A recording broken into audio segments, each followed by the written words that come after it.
सभी साथियों को उत्पन्ना एकादशी की बहुत बहुत शुभकामनाएं। उत्पन्ना एकादशी कार्तिक मास के कृष्ण पक्ष की एकादशी को मनाई जाती है। इस दिन भक्तों द्वारा भगवान विष्णु की उपासना की जाती है। यह एकादशी सभी एकादशियों की जननी मानी गई है, यानी यह पहली एकादशी थी जो धरती पर उत्पन्न हुई थी। यह एकादशी व्रत, मन, वाणी और कर्म से हुए सभी पापों को मिटाता है। यह एकादशी मोक्ष प्रदान करने वाली कही गई है।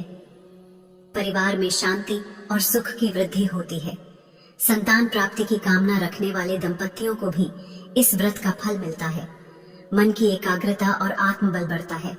कर्ज, दुख, मानसिक पीड़ा से मुक्ति मिलती है। प्रिय साथियों, कथा को अंत तक अवश्य सुने, क्योंकि यही उत्पन्ना एकादशी व्रत आपके जीवन की दशा और दिशा दोनों बदल दे। भगवान श्री हरि की कृपा प्राप्त करने के लिए कमेंट में जय श्री हरि अवश्य लिखें। अब प्रारंभ करते हैं उत्पन्ना एकादशी व्रत की यह दिव्य कथा। बहुत पुरानी बात है, इतनी पुरानी कि आज भी उस समय की यादें किसी कोमल हृदय को कचोट जाती हैं। एक छोटा सा गांव था, कोसी नदी के किनारे बसा, जहां हर सुबह सूर्योदय के साथ एक नई आशा का संचार होता था। इसी गांव में रामू और माधवी का घर था। उनका घर केवल ईंट पत्थर का नहीं, बल्कि प्रेम और विश्वास की मजबूत नींव पर खड़ा था। उनके आंगन में एक छोटी सी परी रहती थी, जिसका नाम था गुड़िया। गुड़िया नाम के अनुरूप ही मिट्टी की बनी एक भोली हंसमुख गुड़िया जैसी थी, जिसकी किलकारियों से घर का कोना कोना गुंजायमान रहता था। रामू एक मेहनती किसान और माधवी एक ममतामयी गृहिणी, दोनों ही अपनी प्यारी बेटिया के लिए जी जान लुटाते थे। उनका जीवन सुख शांति से भरा था, मानो किसी साधु की तपस्या का फल हो। मगर नियति ने ऐसा खेल खेला कि नीति से बचाना किसी मनुष्य के लिए असंभव है। वक्त कब करवट बदल दे कोई नहीं जानता। धीरे धीरे न जाने कहां से उनके दाम्पत्य जीवन में छोटी मोटी दरारें पड़ने लगीं। शुरू में ये सिर्फ हल्की खटास थी, जिन्हें वे अनसुना कर देते थे। पर कहते हैं ना, छोटी सी चिंगारी भी अगर अनदेखी कर दी जाए तो वो पूरे जंगल को राख कर सकती है। उनके बीच के झगड़े बढ़ने लगे। बातों बातों में तानों का झर घुलने लगा और मीठे बोल कर वे लगने लगे।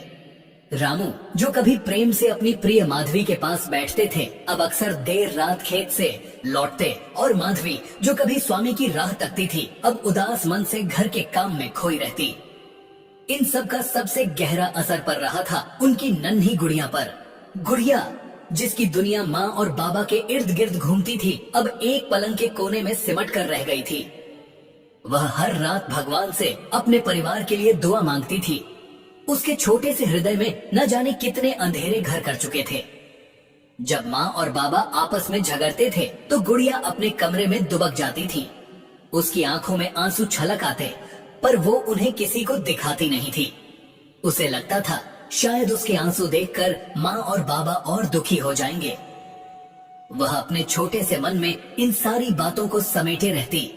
उसके हृदय में अपार कष्ट था, जिसे वो किसी को बयां नहीं कर सकती थी।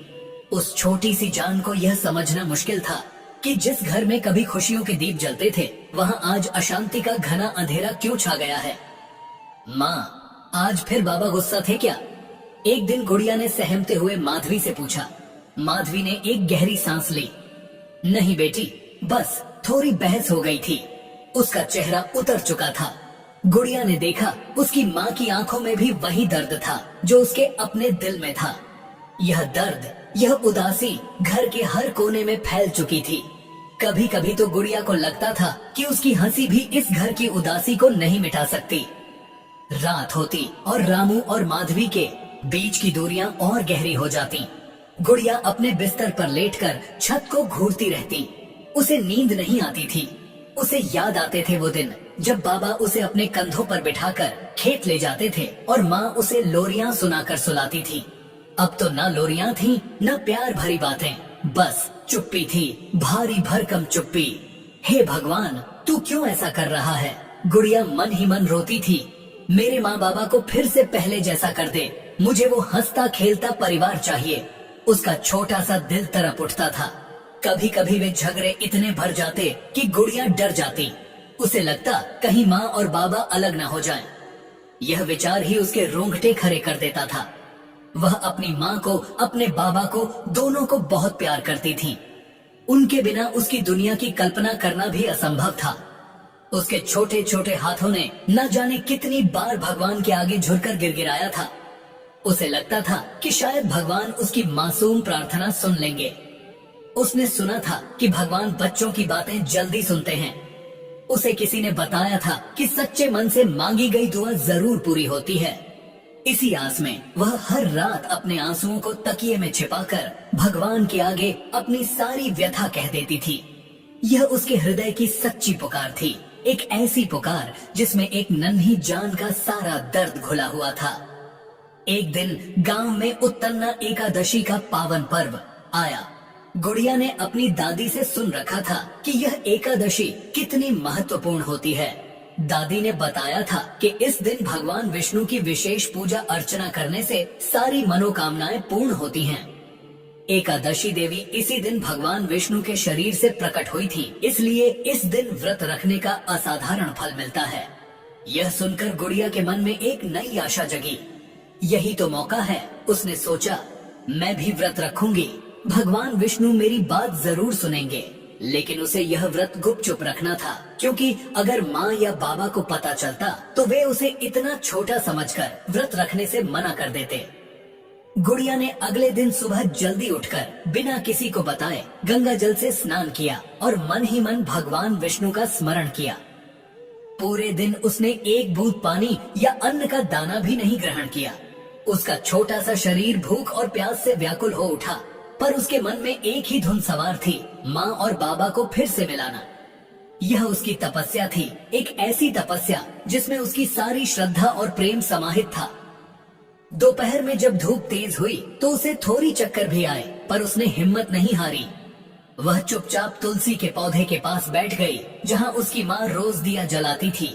सांझ ढलने लगी और गुड़िया का शरीर थक कर चूर हो चुका था, पर उसके मन का संकल्प अटल था। रात के गहरे अंधेरे में जब सारा गांव सो चुका था, गुड़िया अपने कमरे में भगवान विष्णु की छोटी सी मूर्ति के सामने बैठ गई। उसने अपने हाथ जोड़े और अपनी आंखों से झरझर बहते आंसुओं के साथ कहा, हे विष्णु जी, हे जगन्नाथ स्वामी, आपने तो पूरे संसार को पाला है, क्या आप मेरी छोटी सी दुनिया को नहीं बचा सकते? उसकी आवाज में दर्द था, प्रार्थना थी और एक असीम विश्वास था।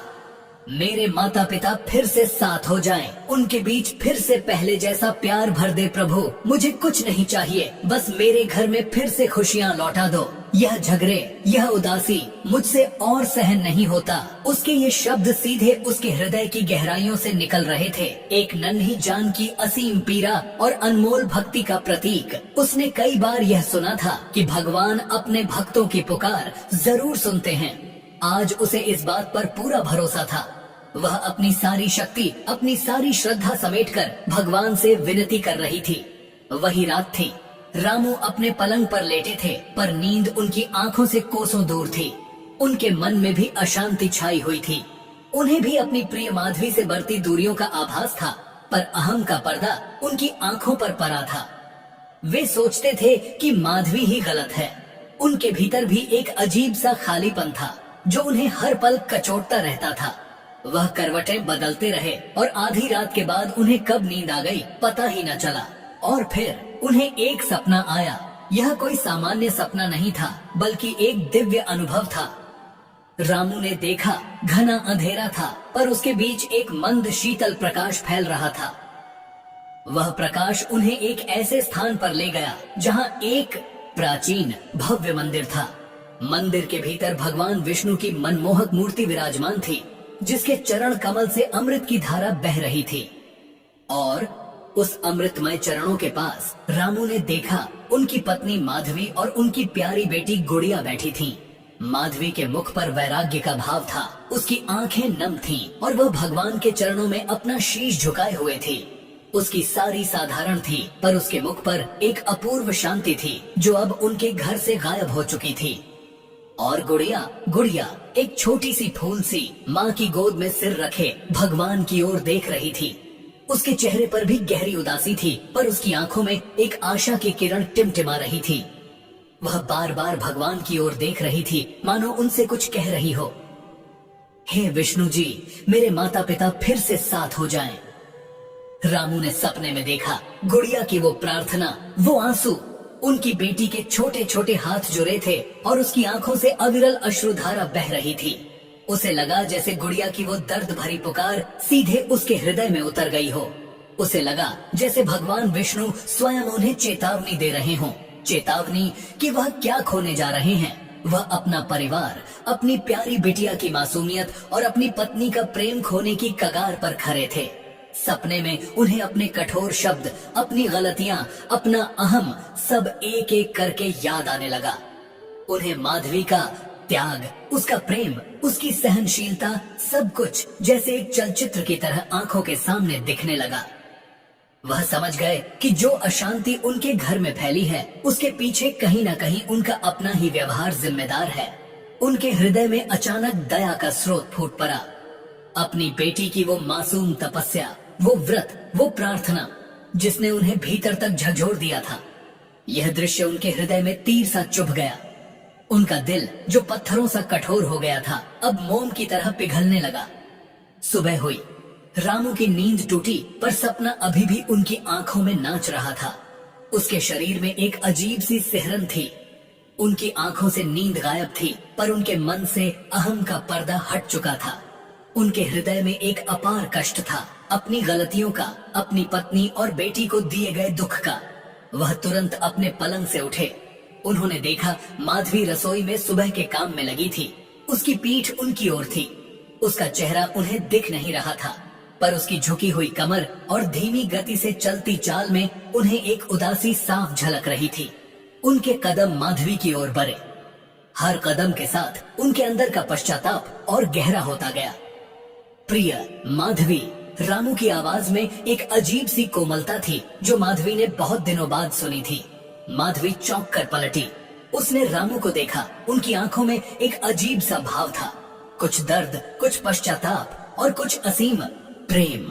माधवी के मन में भी वर्षों का दबा हुआ दर्द उमड़ पड़ा। रामू ने अपनी आंखें झुका ली। माधवी, मुझे क्षमा कर दो। मैं जानता हूँ मैंने तुम्हें बहुत दुख दिया है।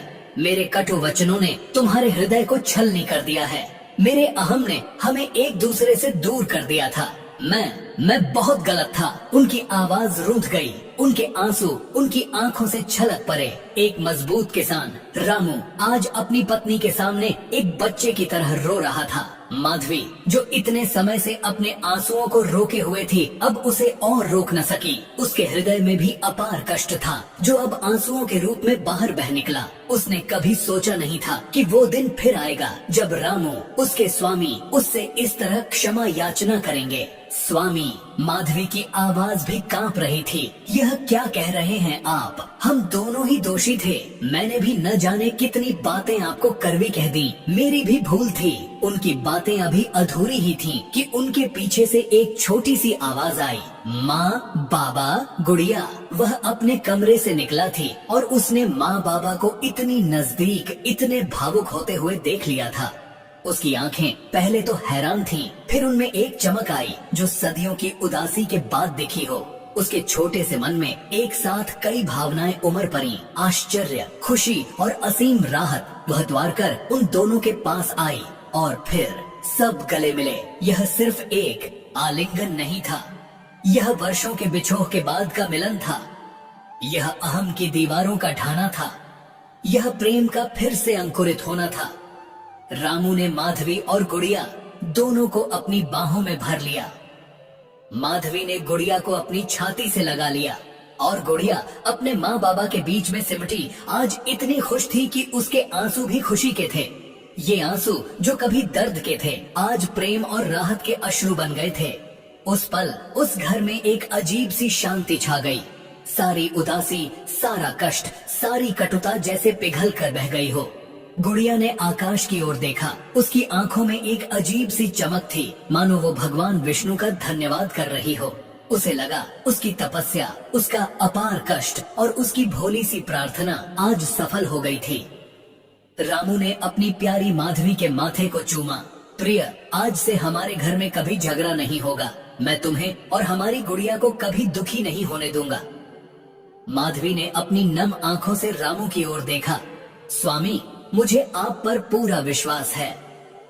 वह दिन रामू और माधवी के जीवन में एक नया सवेरा लेकर आया। उस दिन के बाद उनके घर में फिर कभी झगड़े नहीं हुए। रामू और माधवी समझ गए थे कि बच्चों के सामने उनके झगड़े कितने जहर घोलते हैं। गुड़िया की वो मासूम तपस्या, वो गुपचुप व्रत, वो प्रार्थना जिसने भगवान विष्णु को भी धरती पर आना पड़ा। यह सिर्फ एक सपना नहीं था, यह एक दिव्य संदेश था, एक चेतावनी थी जिसने उन्हें सही मार्ग पर ला दिया था। जीवन में कभी कभी दर दर की ठोकरें खाने से पहले एक छोटी सी प्रार्थना, एक मासूम सी तपस्या भी बहुत कुछ बदल सकती है। यह कथा सिर्फ रामू और माधवी की नहीं, बल्कि हर उस परिवार की है जहां प्रेम की डोर कमजोर पड़ जाती है। यह हमें सिखाती है कि सच्चा प्रेम और विश्वास और एक नन्ही सी जान की निर्मल श्रद्धा दुनिया के सबसे बड़े कष्टों को भी हर सकती है। नियति ने भले ही एक मुश्किल खेल खेला था, पर उस खेल में भी एक मासूम दिल की नीति ने जीत हासिल कर ली थी। और इस कथा को सुनकर किसके हृदय में दया और भाव का सागर नहीं उमड़ पड़ेगा? किसकी आंखें इस पवित्र कथा को सुनकर नम नहीं हो जाएंगी? प्रिय साथियों, इस वीडियो में उत्पन्ना एकादशी की पावन व्रत कथा यहीं पर समापन होती है। हम कामना करते हैं कि भगवान श्री हरि की कृपा आप सभी पर बनी रहे। आपके जीवन में सदैव सुख, शांति, समृद्धि और सकारात्मक ऊर्जा का संचार होती रहे। यह विशेष दिन न केवल भक्ति भाव से भर देती है, बल्कि हमारे जीवन में एकता, प्रेम और आस्था का संदेश भी लेकर आता है। उत्पन्ना एकादशी की व्रत कथा को सुनने के लिए हृदय से धन्यवाद। कृपया अपने विचार और अनुभव कमेंट्स में अवश्य साझा करें और जय श्री हरि लिखना न भूलें। आपके द्वारा किए गए कमेंट्स न केवल आपको प्रेरित करेंगे, बल्कि अन्य दर्शकों के लिए भी भक्ति और श्रद्धा का स्रोत बनेंगे। जय श्री हरि। जय उत्पन्ना एकादशी माता।